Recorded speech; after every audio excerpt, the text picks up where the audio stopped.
On one fateful day last year, I'm browsing through Spotify as I tend to do, this time in the mood for some new music. So I decided to test my luck and check out my Discover Weekly to see if Spotify had any good recommendations for me. Now, I could have just pressed play with the first song and gone from there, but I didn't feel like doing that. Instead, I skimmed through my recommendations to see what catches my eye. You know, going off the vibes of whatever song name or album art I like. And I start scrolling,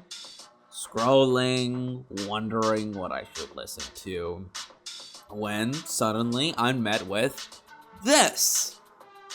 I think when you see something like this show up on your Spotify, it's hard to ignore it, and I felt like I recognized that wolf on the cover art from somewhere.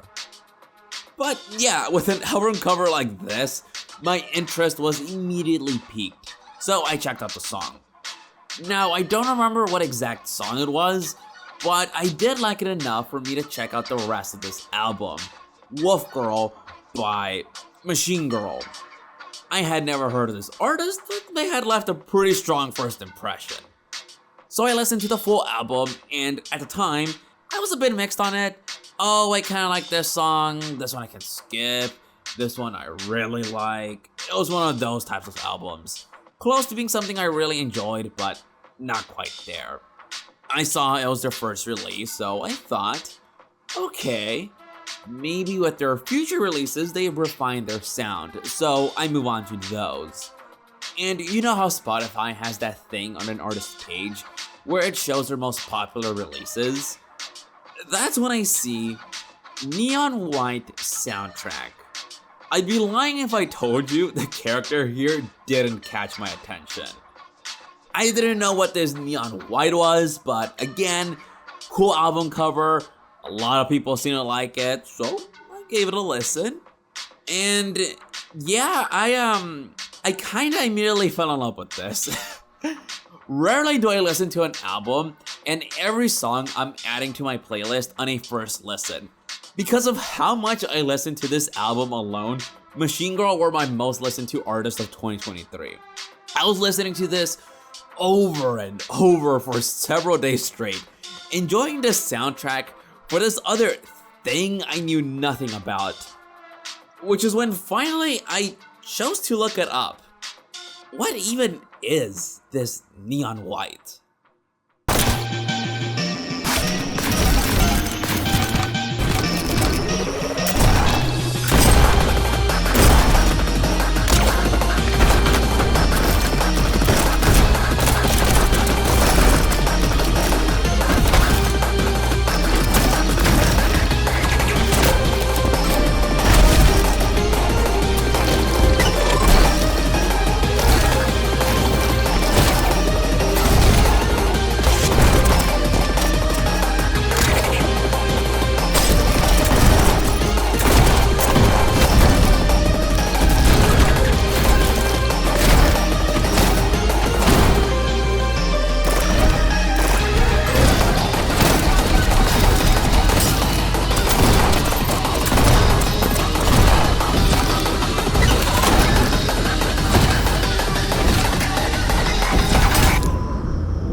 Okay, so on the album cover, it does have this little blurb describing it, which I did read, but it really did take me a couple of days afterwards for me to Google and look into it further.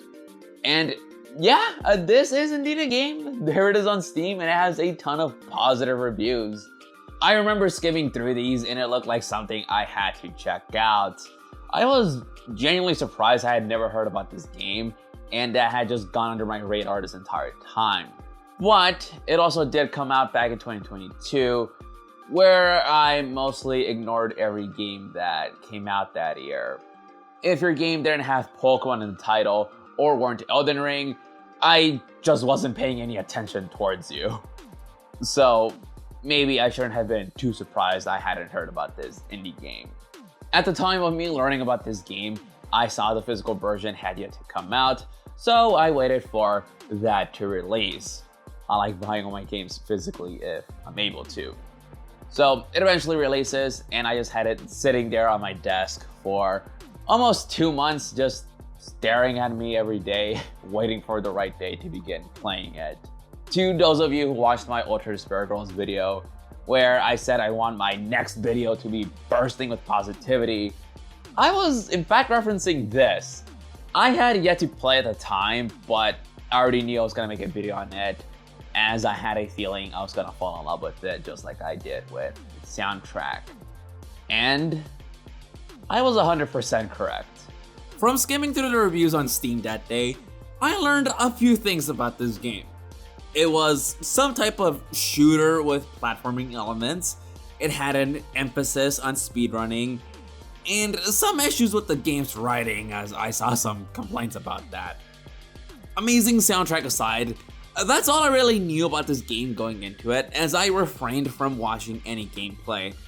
I like going into games as blind as possible, and usually I just need a quick sentence describing the game for me to know whether I'm sold or not.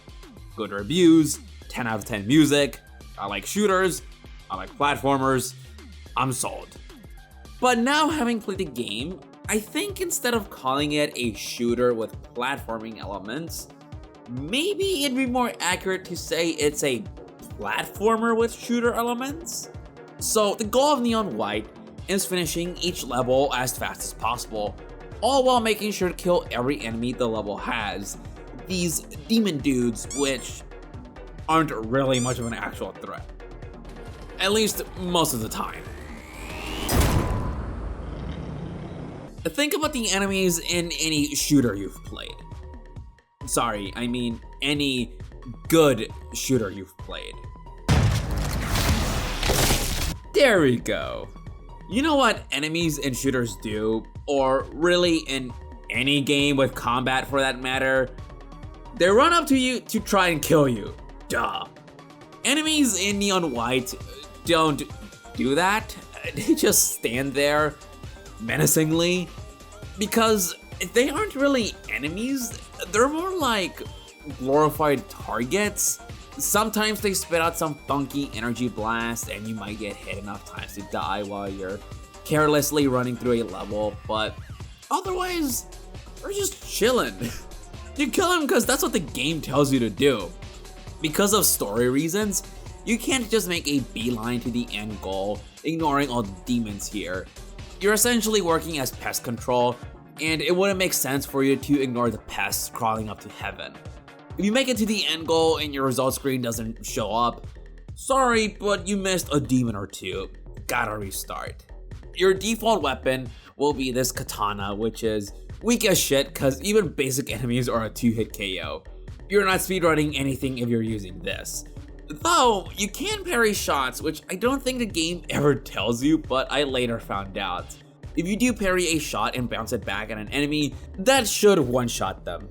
99% of the time though, you'll instead be using a variety of guns you can pick up across the level in the form of these cards. You can carry 2 different types of guns with up to 3 cards of each type.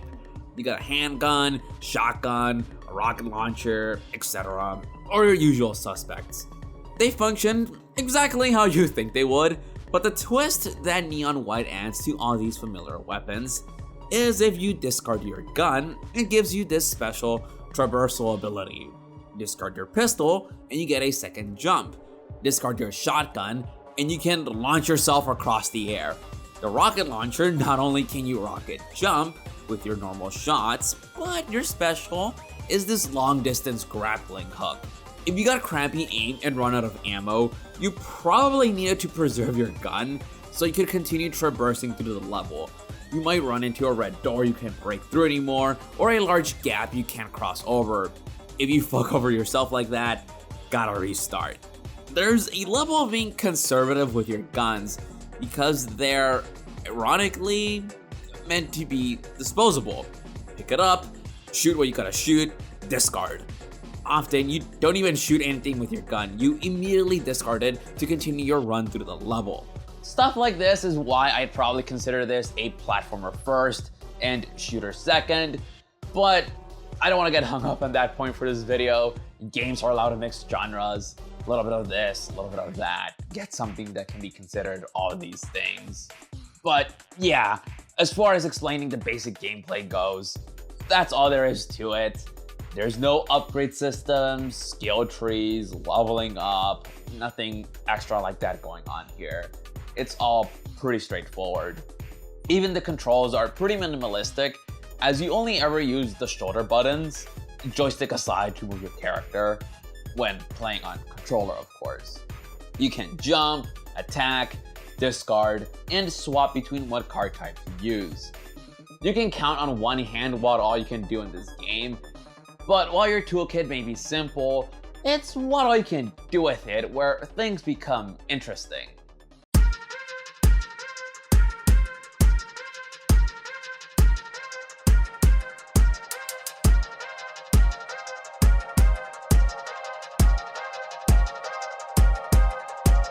Reading up on how Neon White emphasizes speedrunning, I was curious what exactly that meant.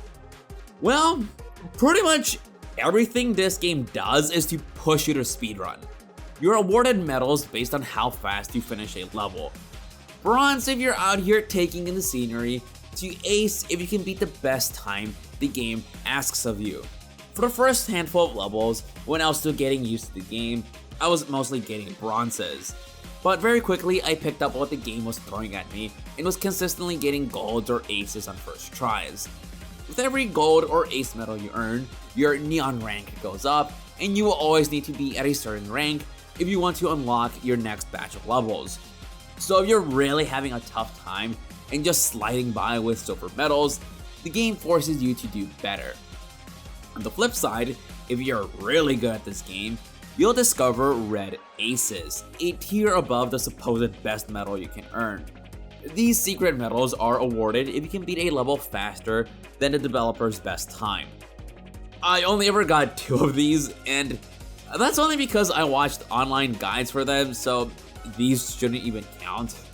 I had these 2 other levels where I was a good 10 or so seconds faster than the ace requirement, where I was sure I would unlock the red ace and I still didn't get it. So yeah, if you're a true speedrunner, that's gonna be the real benchmark to hit.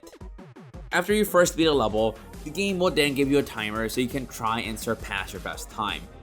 I like that it doesn't have the timer up for the first go around, as if it's the game telling you, hey, don't worry for this first try, get a feel for the level, see what all this stage has, and then once you've beaten it, now you can try and optimize your run.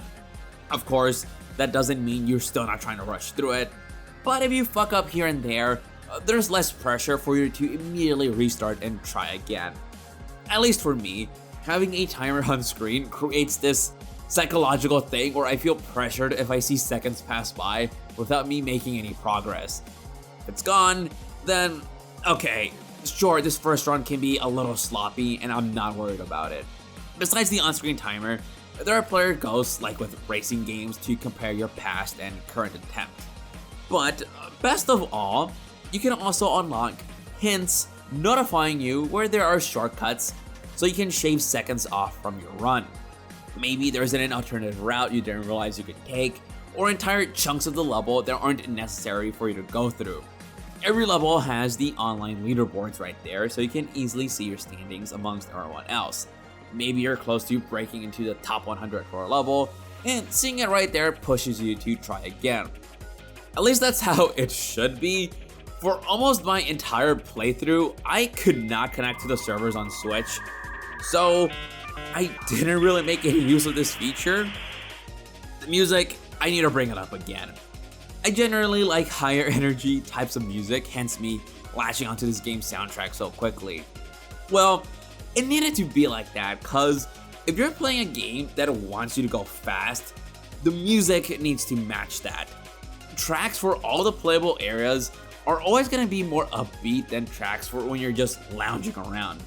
It's obvious when I say it out loud, but it's another one of those things this game does to hammer in this mindset. Finally, I should also praise the level design here. Because of how much focus there is on keeping momentum and being on the move at all times, it'd be counterintuitive if the levels didn't help facilitate that. You're often flying through the air, jumping over this, descending onto that. You're going fast all the time. You think you might suddenly hit some spot where you're now disoriented and don't know where to go. Well, I think Neon White does a great job of preventing that. Levels are often streamlined enough where it's almost always obvious which direction you need to go. Wherever you're facing, go that way. Only a few times did the game make me lose track of where I needed to go. Most notably in segments like this where I'm launched high into the air and don't know where I'm supposed to land. But for the most part, if you do get a bit lost, consider it part of you learning the level, and you can just try again. Soon enough, you won't be making those mistakes. I gotta admit, I've never really cared for speedrunning. I know lots of people are into it, whether they like watching it, doing it themselves, or just learning about it, but I don't know. It's just one of those gaming things that have never really interested me. So for me to then play Neon White, and often finish a level, get the ace first try, but then tell myself, nah, I can do this faster, let me try again. I think Neon White does a fantastic job of bringing out that inner speedrunner you didn't know you had it in you. Once you get into that groove of what this game wants you to do, you pick up on ways you can optimize your runs by literally playing your cards right. As an example, there's this one level where the normal route the game makes you do is you go through this waterway, pick up a stomp card to kill these two enemies, and you turn the corner. But right before then, the game places a hint marker right here. How are you gonna skip through here if you still need to kill the other two enemies over there? Well, if you preserved your Purify card up until this point, you can discard it to launch a bomb towards them, and as they explode, you're cutting through here. Another level, I realized that by shooting this one mimic, it causes a chain reaction that kills all of these other enemies. So you quickly shoot it and turn around to jump through here, and you shave seconds off what your normal run through the level would be. Playing Neon White turns into the second game where it's not just about finishing a level, but figuring out ways on how you can break it. Oh, it feels like I already beat this level as fast as I possibly could. What more could I do? And that's where the second layer is added, where you try and figure out that puzzle. And that's what speedrunners do, right? They look at a game, see how they can break it to get to the end credits as fast as possible. Whether it be literally through glitches or metaphorically in knowing what decisions will lead to better times. Like apparently for Scarlet and Violet, catching a flamingo early on is optimal for speedruns. And it's the same thing here. If you know you just have to kill this one enemy for this entire chunk of the level, you do that instead of manually killing all of them one by one. This is just one of those countless decisions you can make in this game that will lead to more optimal runs. Countless decisions that all begin with just 5 different actions. There's a little over 100 levels in this game, which sounds like a lot, but these are for the most part bite-sized experiences you're meant to finish in under a minute, which works since you're meant to frequently replay them. It'd be quite tedious if levels were all several minutes long. Imagine coming close to finishing a level, fucking up near the end, and having to go through all that again. It'd suck. Only the boss fight levels, specifically the second and third ones, and 3 other levels, including the appropriately named Marathon, go beyond or come close to the 2-minute mark. If you're not wanting to try over and over again to get better and better times, this isn't the game for you. Usually games, if you want to restart a level, you'd have to pause and you'd see an option there to restart. Well, in Neon White, at least when playing with the Switch Pro controller, just press minus and you'll restart. And thankfully load times are pretty fast since you'll be restarting all the time. Even this minor detail this game made sure to take care of. It'd be slightly more annoying if you had to pause, then scroll down, and hit restart. I was pressing the minus button so often, sometimes when I meant to just pause the game, I instead pressed minus purely out of reflex. Apart from the 97 story levels, you also have some bonus stages you can unlock, which this game calls side quests. In every story level, apart from the 3 boss fights, Once you've beaten it the first time, you'll then find a gift in some hard to reach place. Gift enough of these to the other neons and you'll unlock these bonus stages. And I love how these stages are modeled after each neon. Violet is this unhinged trickster of a character, and so her stages all usually have some element of surprise. That and countless spikes that will one-shot you if you touch them, which fits her sadistic persona. Yellow is this lovable himbo, so with him not being the brightest, any weapons you pick up are just for shooting, no using their special abilities. What, you can do this and that with your gun? Nah dude, it sounds too complicated, just fucking shoot things with it. Which leaves Neon Red as the inverse. She's the most well-adjusted of the group, and her stages have you being smart by heavily relying on specials for you to get around. These are all nice to keep things fresh, though I must say, the Violet stages especially, those did take me a good amount of try sometimes. Definitely want some patience for those. After you beat the game, you unlock these boss rush style gauntlets, but instead of bosses, it's every level respective to that character. I eventually plan on doing all of these for the sake of completion, but only on heaven mode since, hell, yeah, nah. I already got enough out of this game, I don't need to go through all of that. At least as of me making this video, I've gone through White's Rush and Mikey's Rush, which both of them comprise of all 97 story levels. The difference between the two is that for Mikey's Rush, every gun is replaced with just a rocket launcher.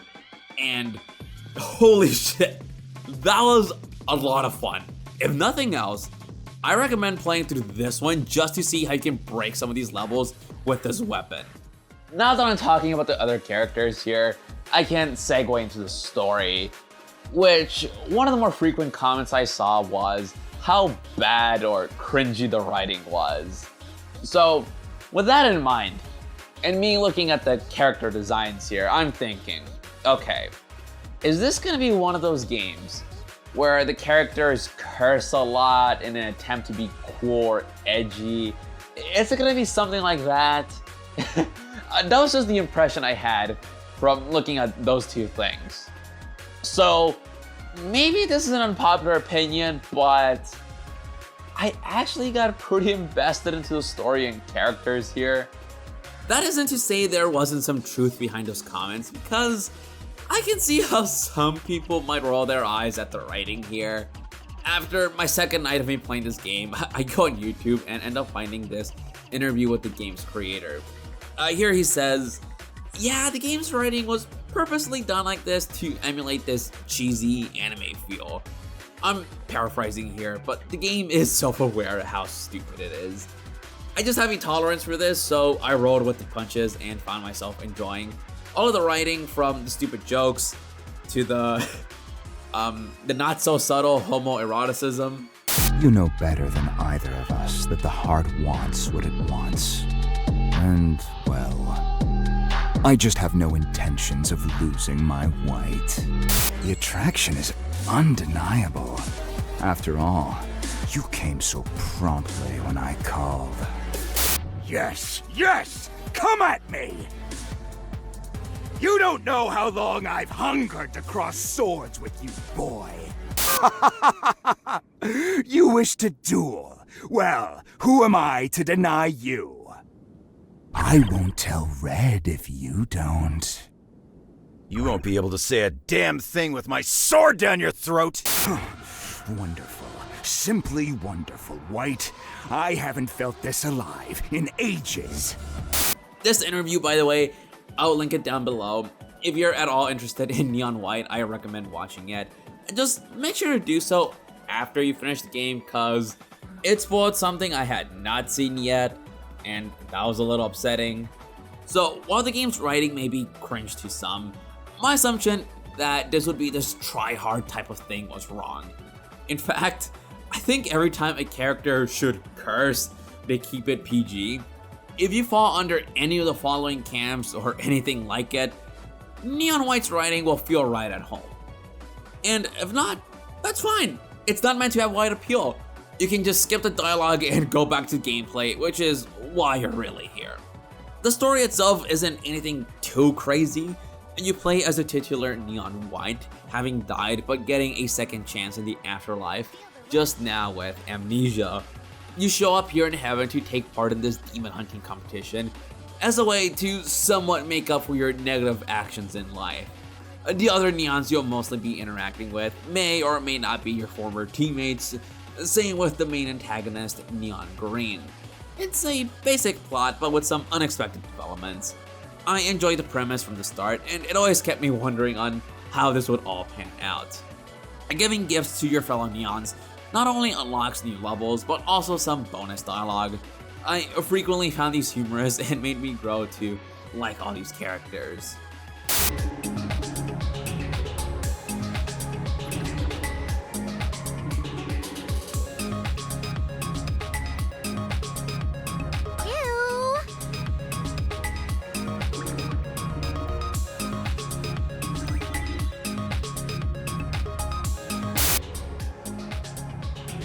Huh.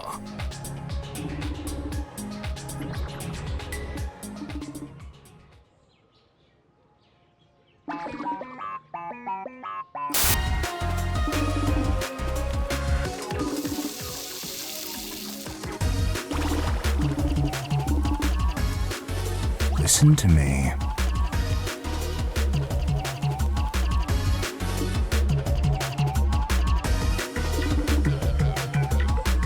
You also have some memories you can unlock, which are a complete tonal shift from the silly character interactions. These supplement the main plot by giving some extra context to these characters past you otherwise don't get. Not to spoil anything about the plot, but I will say I really like this game's ending. I don't know how, but I genuinely did care about these characters by the end, as cheesy or one-dimensional they may be. Besides the Neons, the other characters here are these angels who are all depicted as cats. My favorite character in the game is your boss Mikey, and if you go through his social link, there's a running gag where you see how every other Neon interprets him, because, you know, he's an angel and the human mind can comprehend what it's looking at. So our main character here sees him as a cat, while Yellow thinks he's talking to John Cena. It's all so stupid, and I loved it.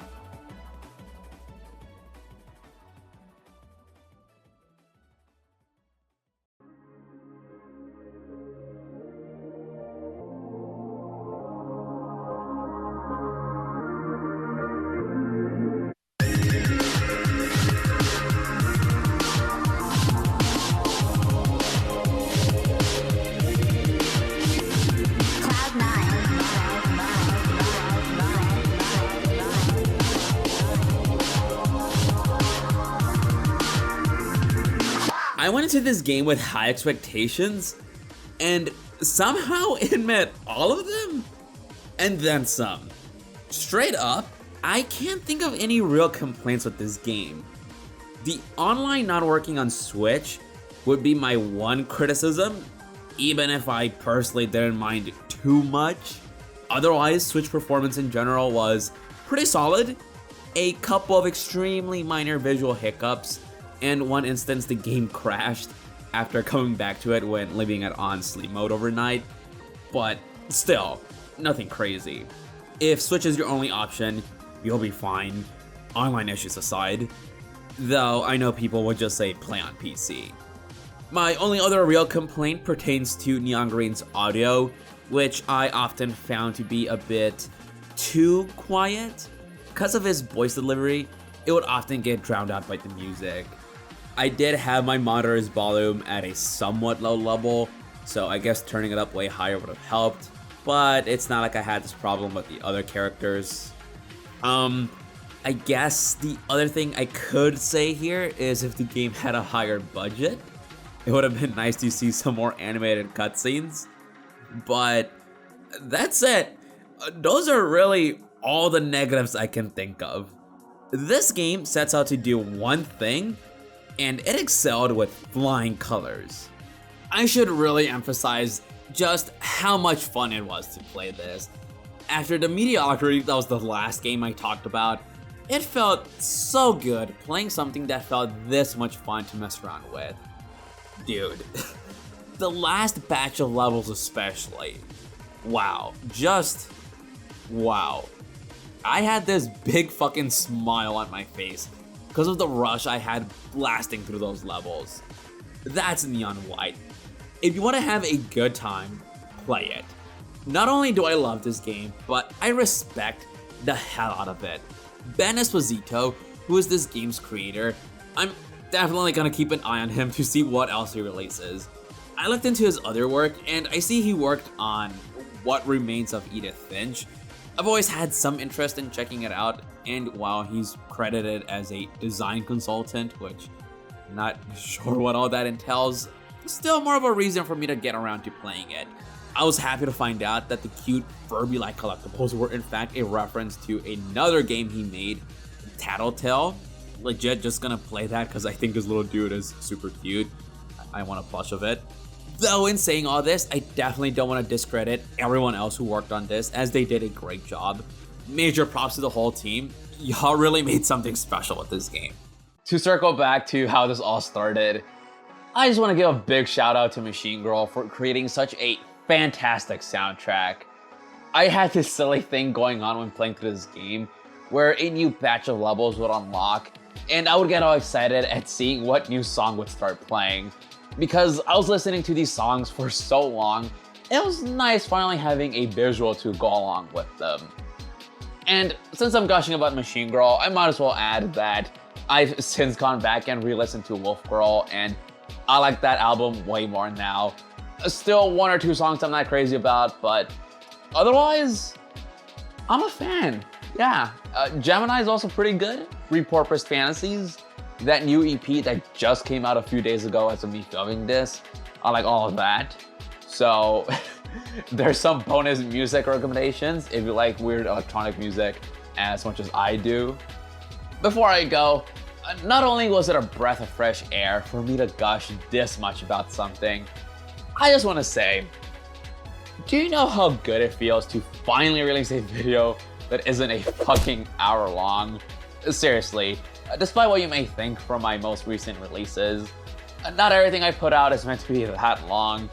Sometimes I just want to play through something, talk about something, just do a simple, quick review, put it out, and I'm done.